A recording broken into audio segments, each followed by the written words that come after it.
Trump says no deportation without criminal record, but immigrants are still being arrested in 2025. President Trump's latest immigration messaging claims undocumented immigrants with no criminal record won't be deported in 2025. At first glance, it sounds like a rare moment of leniency from an administration known for strict enforcement. But there's no written order, no official directive, and no legal guarantee that supports this idea on paper. In fact, real-world data and field reports show something very different happening across cities, counties, and border states. The return of Trump and a new wave of fear. Trump began his second term in January 2025 with aggressive immigration orders focused on public safety and border control. He immediately instructed ICE to target immigrants with criminal convictions, repeating the narrative of bad hombres from 2016.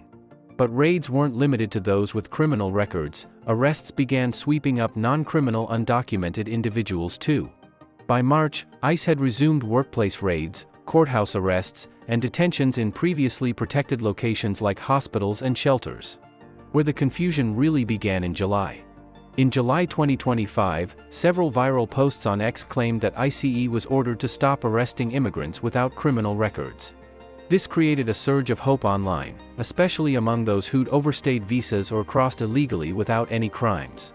Some influencers and media outlets repeated the claim, adding that Trump was softening his stance ahead of election season. But that optimism quickly ran into reality as more and more non-criminal immigrants were picked up in enforcement sweeps. No official order, no official protection. There is no executive order or DHS policy that protects undocumented immigrants with clean records from arrest or removal. Officials like DHS Assistant Secretary Tricia McLaughlin have only said ICE is prioritizing gang members and violent offenders. But prioritizing is not the same as protecting. It's a ranking, not a rule that limits ICE officers in the field. So legally, any undocumented immigrant, criminal or not, can still be arrested, detained, and placed into removal proceedings. ICE arrest data tells a different story.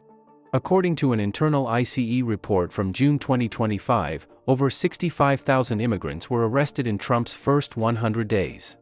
Out of those, nearly 60% had no prior criminal convictions or even pending charges at the time of their arrest.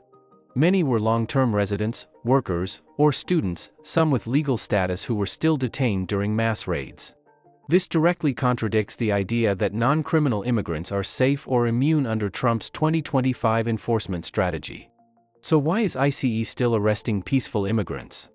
Experts believe ICE is under immense pressure to meet aggressive monthly enforcement quotas set by DHS leadership. John Sandweg, former ICE director, said in July that agents are being told to hit numbers, not assess criminal threats. As a result, agents are casting wider nets and making arrests wherever they can, regardless of criminal history. It's a volume-based strategy designed to look tough, even if it breaks apart families with no history of wrongdoing. Carlos, a legal entry, no crime, still arrested.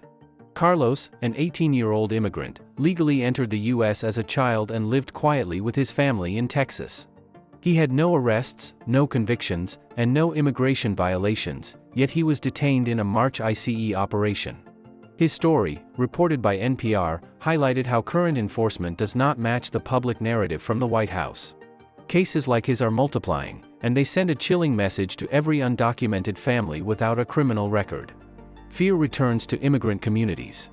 Across cities like Los Angeles, New York, and Chicago, undocumented residents are once again retreating into the shadows.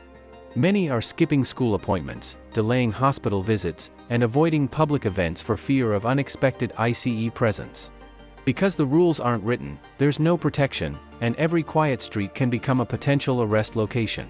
Even DACA recipients and visa overstays are being detained, especially during workplace audits and joint task force raids. Sensitive locations are no longer off-limits. In January 2025, Trump revoked previous guidance that restricted ICE from conducting enforcement in schools and hospitals. Since then, reports of arrests near clinics, shelters, and courthouses have risen dramatically, especially in southern states. This change has devastated trust among undocumented immigrants, many of whom now avoid basic medical and legal services. Advocates say this will have long-term consequences, including worsened health outcomes and underreporting of domestic abuse cases. The economic cost of mass deportation.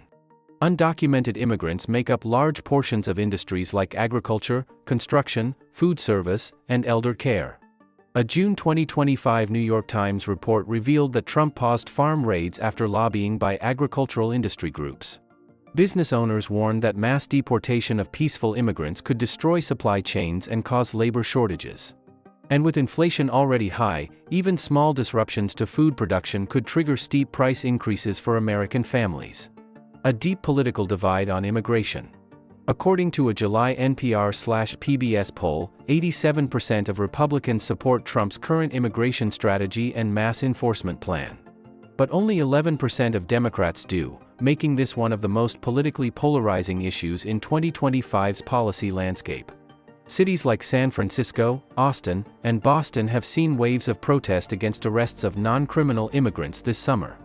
Meanwhile, red states continue to welcome ICE raids and are offering logistical support for detentions and deportation flights. Legal and constitutional questions are mounting. Civil rights groups like the ACLU argue that these sweeping arrests violate due process protections under federal law. Some lawsuits are already underway, especially targeting the use of the Alien Enemies Act against Venezuelans without gang ties. In April 2025, one federal court paused removals of asylum seekers without fair hearings, citing constitutional violations. But ICE continues operations, arguing that undocumented status alone is sufficient grounds for detention and deportation. Ethical dilemma: is status alone a crime? Immigrants who've lived in the U.S. for decades, raised families, and paid taxes now face removal, solely for lacking documents. Even those who overstayed a visa but never broke any other law are being arrested without warning, often at their homes. Critics say this approach ignores humanity, erodes trust, and harms communities more than it protects public safety. For many Americans, it's an open question: does crossing a border 15 years ago justify destroying an entire life built here? Trump's target: 1 million deportations a year. The Trump administration says it aims to deport over 1 million undocumented immigrants annually during this second term. But as of July 2025, only 253,000 deportations have been completed, far below the aggressive internal target announced earlier. Barriers include limited detention space, slow-moving immigration courts, and foreign countries like Colombia resisting deportation flights. Still, the pressure is on ICE to increase numbers, which may explain the arrest of thousands without criminal convictions. What immigrants should know right now: there is no law protecting you just because you don't have a criminal record. Even peaceful, long-term immigrants are being arrested under Trump's 2025 enforcement wave. If you or someone you know is undocumented, get legal advice, and stay updated with real policy, not just headlines. Because while the messaging may change, the arrests are still happening, and the consequences are very real. If you like this video, don't forget to hit like, subscribe, and turn on the bell icon for future updates. Thanks for watching, see you in the next video.